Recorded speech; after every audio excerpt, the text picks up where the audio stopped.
मालकानगिरी जिला परिषद सम्मिलन कक्ष में संपूर्णता अभियान 2.0 शुभारंभ होईछि।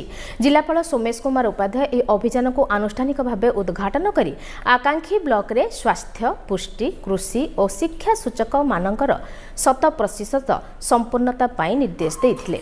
गर्भवती माँ मानक स्वास्थ्य अंगनवाड़ी केन्द्र और विद्यालय रे बालिका मानक पई व्यवस्थित शौचालय सुनिश्चित करने निमंते से परामर्श देथिले।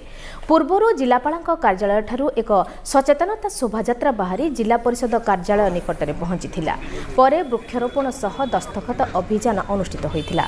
कार्यक्रम में उपजिलापाल दुर्योधन भोईंक समेत बहु विशिष्ट व्यक्ति उपस्थित थिले। संपूर्णता अभियान जोटा कि एस्पिरेशनल डिस्ट्रिक्ट और एस्पिरेशनल ब्लॉक प्रोग्राम पई हमको टोटल 11 गोटी टार्गेट मिली से टार्गेट को समय अवधि भितर हमको अचीव करबार अछि एवं सेता पई आज आनुष्ठानिक भाव जिला स्तरीय गोटे कार्यक्रम हैला।